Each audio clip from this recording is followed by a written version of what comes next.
All right, how you doing today? Beautiful, beautiful day. Late afternoon out here in March in BC. Ice season is almost over. And before it's over, I wanted to get out and take this opportunity to drill a couple holes. And what I'm going to do is just drop down on one rod a jigging spoon, which is a standard ice fishing jig. And on this rod, I have a number 12 scud hook chironomid. Now, the reason we're doing this is to show you fly fishermen how, even in deeper water, how incredibly sensitive and you know how accurate you can be as far as how close you are to the bottom and how your flies are going to show up on your fish finders. A lot of fly fishermen are still trapped thinking that sometimes you just need it for depth, but when you get into the new technology, in this case we have a Humminbird Helix 7 ice, you can get basically the same transducer for the open water tool too, which is the dual spectrum chirp transducer. It gives incredible separation. It shows up incredibly well, anything that's down there. So what I'm going to do, normally I don't fish out of a tent because it's such a beautiful day, but I'm going to go in there for filming today. We're going to drop the jig down, and I'm going to drop the fly down, and let you guys see in 10 foot, 20 feet, maybe a little bit deeper, how things show up on the fish finder. A lot of guys, like I already said, they say, my fish finder never shows fish. If it's not showing fish, you're not over top of fish. Your fish finder won't lie to you. If something's down there, it's going to show it. So we're going to show you how incredibly sensitive they are, sensitive in what they can do as far as showing you tiny little items down deep. So let's go in the tent, we'll set it up, and we'll drop a few items down there and show you what the bottom looks like. All right.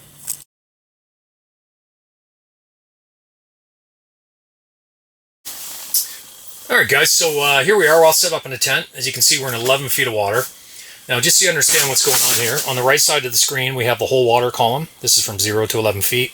On the left side we have a zoom box. This small box at the bottom is what's zoomed in on this side of the screen on the left side. So we're actually zoomed in from 8 to 11 on this side.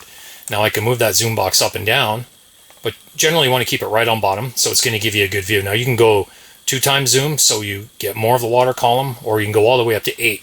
Now in this shallow water, 4 times is fine. Now what I'll do is I'm going to drop down this jig that I have. This is just a little inch-long metal ice fishing jig. Now it's going to show up really well. So you'll see on the right-hand side, as it starts to come down, see now it shows, and now it's right underneath the transducer, and you can see it plain as day dropping down. And so now, watch over on the left side, you can see it appear in the zoom box. Now you can see as I jig up and down, it's the same image. This is just a zoomed in version. So it allows you to really get a good look of what's going down on the bottom.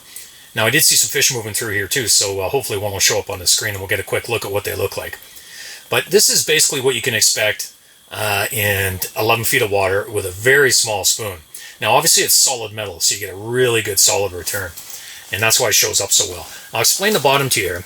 The bottom is in red, and what that means is that's the hardest return. Sonar works, it pings, sends down the sound wave bounces off the bottom or what else is there, it comes up, the transducer receives it, and it shows on the screen. It's represented in this fashion. So the darker red is the thicker color. So when you get a rock bottom or really hard muck thick bottom, that's what you'll get. Now you'll see above it there's a blue line and a green line. Now what that is that's actually marl. So you've got actually the dead weeds sitting on top of the mud bottom here.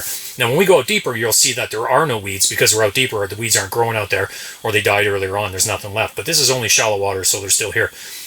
And so that gives you a good idea of what you're seeing on the bottom. This shows you how as soon as you turn on your fish finder, you can immediately diagnose what's going on down on the bottom. In this case, you can see it's a fairly hard bottom with some weeds on top, which is perfect in many cases. Now, if it was a real soft muck bottom, you would get more of a deep, thick green or yellow bottom because what happens is the sound waves will penetrate a little bit deeper instead of bouncing right off. So you can see I'm jigging this spoon up and down.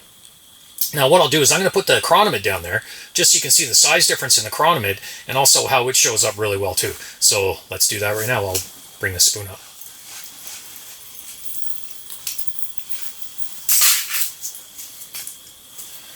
Alright, now what I have here, I'm not sure if it's going to show up or not, but you can see just a regular size 12 scud hook, and about 14, 15 inches above that I have just a split shot. So you're going to see 2 returns. One's going to be obviously the chironomid, and one's going to be the split shot. So let's just lower this down.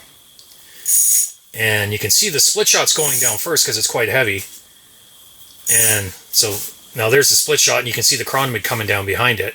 And now the chironomid is falling down below it. So if you look at this situation now here, we've got the split shot on the top and the chironomid on the bottom. Now what I'm going to do is I'm going to go in, hit the menu, and turn the sensitivity up a little bit. And you can see what that does is it allows us to really see that chironomid. Now that's a size 12 scud hook with a split shot above it. And that's in 10 feet of water. So you can see how well that shows up. So a lot of times guys will say, I don't see fish on my fish finder. Well, if there's a fish underneath you, it's going to show. The fish finder won't lie to you.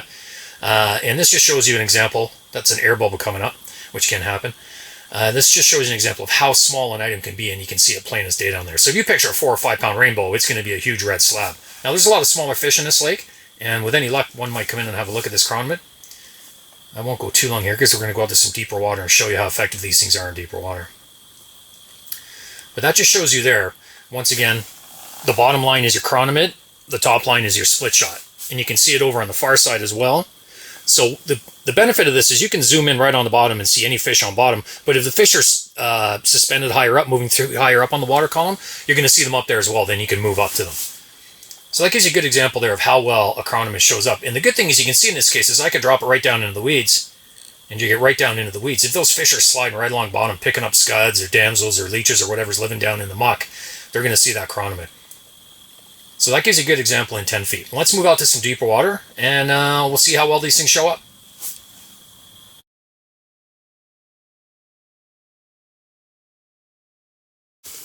Okay guys, here we are out in 22 feet of water now. You can see immediately the difference in the bottom. We're still in the exact same scenario here, 4x zoom. But you can see on the bottom, in the zoom version, there's no more weeds, there's no more lines on top of the red. I'm going to lower it down to give you a better view here. So basically what that means is there might be a little bit of weed on top of that, but very little. Not like it was over in 10 feet of water where it's actually still up, 4 or 5 inches above the bottom. Here you can see it's just a hard bottom. Now what I'm going to do is I'm going to drop the spoon down again here, just so for reference you can see what a piece of metal looks like. This is a little jigging spoon. Now you can see it over on the right-hand side as it drops down. I'm going to drop it down fairly quickly here. And it's just going to come into the zoom window. Now it's in the zoom window. Now we can see it over on the left-hand side. So you can the zoom is zoomed in from 15 feet to 22 feet. So that gives you a nice range on bottom. But once again, it still allows you to see the full water column over on the right-hand side. Now you can see 22 feet of water, a little 1-inch spoon, and you can see how big that shows up on this. Now this is the Humminbird Helix 7. This has a dual spectrum chirp technology. You can see over in the bottom left-hand corner it says it's 150 to 220 kilohertz. So that's what it's chirping at, which is the frequency that is continuously cycling between shooting them all at the same time. So it's shooting 150 to 220 kilohertz at the same time. So basically what it does is it provides the best frequency for whatever situation you're in, and the computer, the processor will display it on the screen in the best way that it thinks it should be. So that's what you can see here. So you can see plain as day the spoon going up and down as I jig it. Be nice if a fish came in and ate it, but that probably won't happen. The fish all seem to be up shallower here. But this just gives you a good example of instantly when you turn your fish finder on, once again you can read the bottom and tell what type it is. In this case we've got a hard bottom, probably just real hard muck, maybe some gravel. It's a really thick return though, so it's definitely not a real soft bottom. So that's the spoon, and you can see above it there's that little blue line that's going up, and what that is just air bubbles from when the spoon goes down. You start jigging it, there's some air bubbles from having it up above the ice, and you can see those air bubbles slowly rise up, and that's what that is. So it just shows you it's even picking up the tiny air bubbles. Alright, so I'm going to bring this up and we're going to drop the chironomid back down there.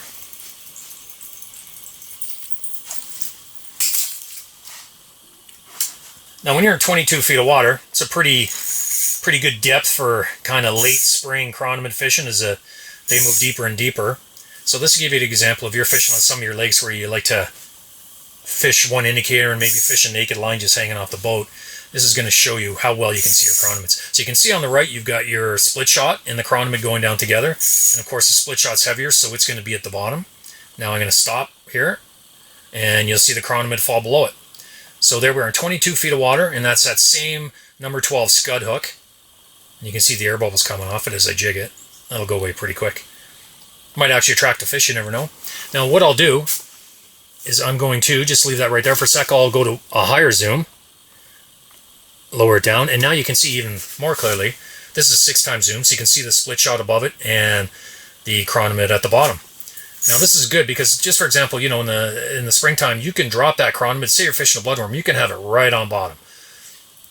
This literally takes the guesswork out, the plumb bobs, all the different techniques we have to do to get it right down. With this, you can lower it right down on your fish finder, set your indicator, and then you know you're at the exact perfect depth. And so once again, that's a split shot and a size 12 scout hook. So 22 feet of water shows up really, really well. So if you're over a 5-pound trout, it's going to look like a big red whale coming through. I'm going to go to 8 times zoom for 1 second. Now this is 8 times zoom. So right there, you're 19 feet to 21. And you can see how clearly it shows up. Oh, there's a fish. See if he eats it.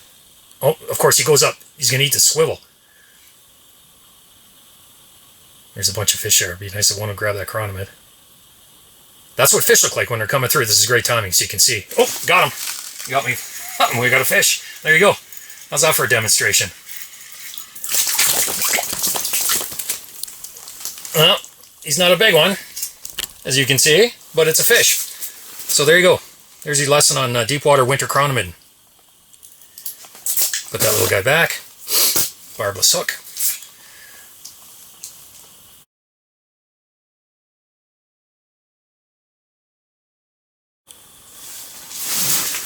Okay, so here we are, a little deeper water, 32 feet. Now we'll just go through the process again to give you another example of how well things show up on these Humminbird units. Okay, I'm going to drop down the spoon. So sure enough, there it is on the right hand side, dropping down through the water column.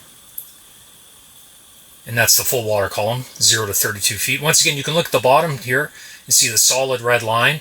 And it looks like there might be a little bit of green on top of that red. So it's probably just a little bit of tiny weeds down there, or maybe a little bit of muck layer on top of it.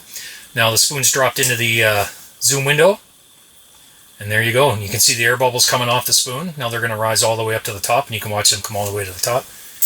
Now you can take this, and you can drop this right down to the bottom. And once again, it's just a 1-inch metal little jigging spoon. And you can see how well that shows up, even in 32 feet of water straight below us. Now this is an ice transducer, so it points straight down. But obviously it's very similar to the transom open water transducers, which would be mounted on the back of the boat. So you can get in the habit of fishing off the back of the boat, dropping your lures or your flies. You know, if you're fishing leeches or balanced leeches, things like that, you can drop them straight down behind the transducer and get them right on bottom, close to bottom. And also if you see fish moving around, you can bring it up and leave it right at the level where they are. Now sometimes you want to fish on bottom all the time, but there's a lot of times where those fish are moving between 12 and 14 feet or whatever depth, but they're literally suspended at 14 feet, whether it's temperature, whether it's that's where the chironomids are suspending or hanging. But if you're fishing 16 feet of water, you're not going to see them. But if you can see where they are and you can move your fly right to it and adjust your indicator to keep it right at the level where they are, you're going to catch a lot more fish. Oh, now see that? That looks like some fish right there above. So I'm going to move up and see if we can get one of these guys.